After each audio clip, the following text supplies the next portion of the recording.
This is the third attempt I've had trying to do this, and I keep pressing a button on my camera on the Canon G16. This camera is a zero image pinhole camera. The top is loose because I've done that to show you, to take it apart. This is a 6x6 camera. It comes in that little cardboard box with a viewer and some paperwork. I got it on eBay second hand for £100. What I'm thinking of doing is getting the a new one with an adapter. I'm a bit fussy. I got this disorder. I don't like something if it's marked or been used. I got it because then I could check out what it's like in the hand, put it on for the same amount with those films that are free, one of those films that's free, and perhaps a cable release, and get the same just by adding the film and a cable release. And then I just put a bit more and get a new one, a brand new one that nobody else has touched. What happens is that you unscrew, sorry about the shadow, since I've had these stupid spunking LED lights put in. You take the top off by unscrewing one of these screws, I think it's the middle one. You then take that lid off by sliding it up. You have to sort of more or less grip it from the inside, and it comes in three parts. Is it going to focus? Yeah, you've got the camera front, you get the back lid and the panel, which has got the bubble. I don't need the bubble if you're using it on a tripod, I don't feel. But anyway, that's it. Quite a nicely made. Apparently, when they made the first batch, they took about a year to make. And the reason why is they coat that umpteen times in some special kind of hand painted lacquer. And it takes about, I think they said it took about a year for the first batch to cure so they could sell them. So these were sold as limited editions, and the later ones are oiled, which I prefer. They're less likely to mark if they're oiled.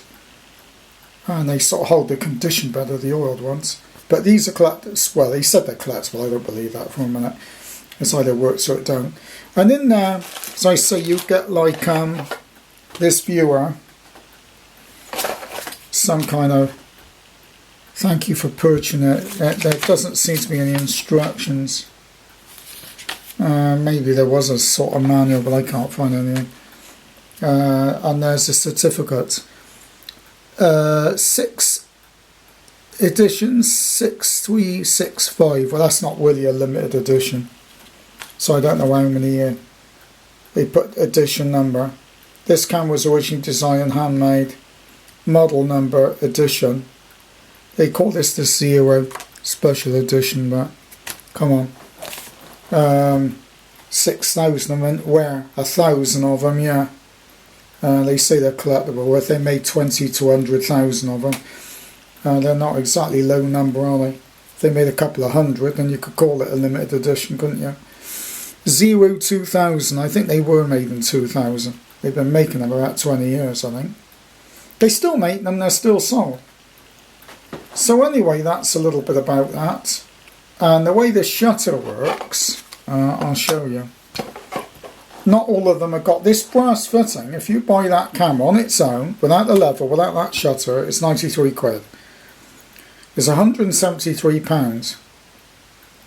The one to buy with just that, without the levels. So that piece is over 100 quid. Now, that's rather a lot for 2 bits of brass, isn't it? But that's what it is. And that little level is 20 odd pound.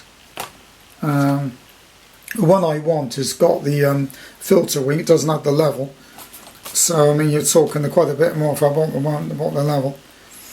But, and what you do is you have a cable release which fits into here with a pin. And what the pin does is it pushes that lever down. So if you see what I mean, that little bar. And that releases that when you let go. Or you can do it this way. Now the one that doesn't have that brass piece, does it that way. I'm not so sure which I prefer, but I just prefer the slide shutter. In fact, I probably do, because it's a lot less faff than screwing in a cable. So I think the one with that, just the cable, is 93, just with the slide shutter. And the that thing is about 20 quid, so who knows? Depends which one I want to go for. I'd like to buy the one that takes the bigger size, but you know, you only get 12 on a roll film anyway. If you do it that one, you're going to get 6 or 8, so I don't want to lessen it any more than it is, do I? But anyway, that's it. The Zero image. It's made in China, designed and made in China again, not in England again. And I think we're relying too much on China, and we're not manufacturing our own stuff. But this is hand built. It's actually handmade, and it's made of proper hardwood. So it's got a calculator disc on the back. It really is very, very well made. It is very well made. It's all hand finished. The actual lacquer is painted with a brush, rubbed down and then painted, then rubbed down and painted and rubbed down and painted. I think it's 10 times or something ridiculous. And then what you have to do then is they wait months and months and months and months and months until it all dried and did the first batch. Probably didn't know how long it was going to take to dry, that's why. They don't make the shiny ones anymore. That's probably why. I expect they made thousands of these and then they were still soft for a year. And so we're not making any more of those. Let's put limited edition on them because we ain't making any more. Now all the new ones are oiled or just stained now and waxed. Anyway, goodbye everyone. Zero image pinhole, and I shall do some images with this and get back to you. Uncle Jeffrey. But it only comes in a little cardboard box, nothing special. They're not trying to prove a point here. That's how it comes. They're not collectible, handmade wooden pinhole camera. Collectible, yeah. Yes, I'm sure I'll be putting it on Dickinson's deal right now. Sorry, Antiques the Roadshow or something. People would be running like mad to go and buy it. Goodbye.